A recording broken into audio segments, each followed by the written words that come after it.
Hey, um, I've got a story to tell you that you might find hard to believe, but you will, but I don't believe it myself. And this is what happened. I was sitting in this chair, and all of a sudden, a sound come. It was inside my body, just but it was like that, okay. And when it finished, I felt really strange. I did. So I'm I must have passed out because whenever I came to, I was in these bushes underneath this tree, and this tree had fruit all over it. It was the wildest thing that I had ever seen in my life, and it really good looking food and stuff. And then I started looking around, behind the bushes because I didn't know where I was. I was in my living room one moment, the next minute after I'm I'm in the bushes underneath this tree. So I realized that I must be a time traveler. So here I am, and I looked outside the bushes, a little grassy place, and there was a little guy, little man. He had no clothes on, and he was sort of hairy, and he's sitting there underneath the tree. He had his legs crossed. He's looking down, and he didn't look happy. He just didn't look like he was happy. So I I decided just to watch. And then the next thing I know, this other individual came up that I can't describe. I mean, the only thing I can tell you is that it felt like life itself. And I'm sitting there just going through this, trying to figure out what on earth is going on. You know what I mean? This just blew my mind. So I'm sitting there,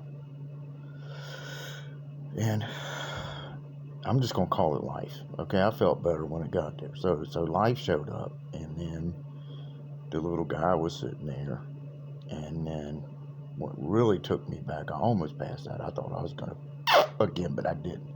And life itself said, Adam, what's wrong? And I thought,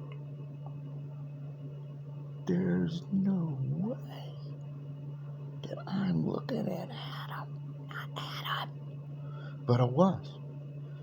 And Adam just kept looking at his feet. And then life said, hey, you look like you're upset. And Adam said, yeah, I'm upset.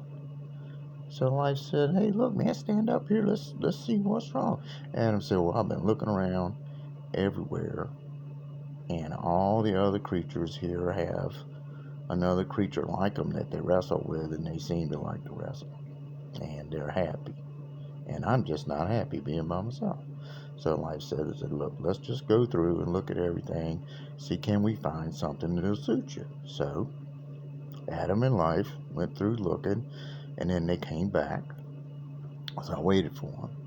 And whenever they got back, Adam was still upset. He was still depressed. He was still messed up. So life said, look, Adam, this is what I'm going to do.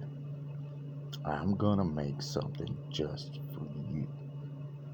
Just for you.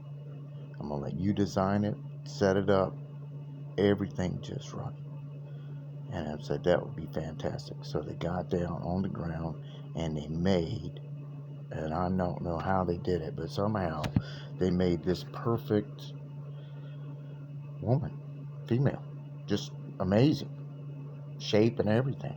Just a little bit shorter than Adam, a little bit smaller, but it was right there.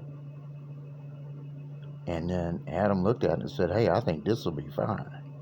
So life said, look, I'm going to take part of you out, put it into this one, and then we're going to bring it to life, and then this will be with you.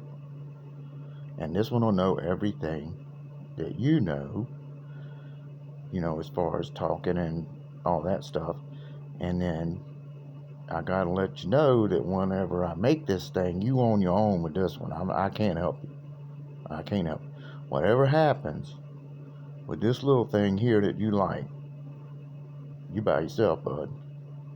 So life put Adam out, took part of him, put it into the other thing, and then the other thing just came alive.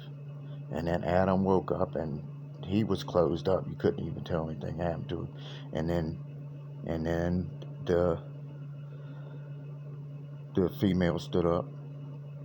Gorgeous. Oh man, I'm talking about most beautiful little woman you ever seen in your entire life. And she walked over, and as she was walking, she looked at life and thought, hey, not bad. Life went, nah, him. So she looked over at Adam, and I guess she decided she could settle. So she went over to him, and then, Adam took his hands and put them up on her shoulder. And this dude was wiped out. He couldn't even talk. He was messed up. He was just gone. So anyway, life left there. And Adam said, I'm going to call you Eve, and you will be the mother of all my children. And just for a minute, Eve pulled back a little bit. He said, what'd you say? He said, I'm going to call you Eve. You be the mother of all my children. Eve said, what? I just got here. I just showed up. This is what you want? This is all you're going to think about? This is all I'm here for? I thought I was here to help you. I thought I was here to make your life better, Adam. And this is it? This is going to be on your mind all the time? What do you think? I'm not going to put up with this every minute. And Adam stepped away from her and looked at the ground, shook his head. He said, oh, God. And then a voice just out of the air said, Adam, I just told you, you on your own with this one.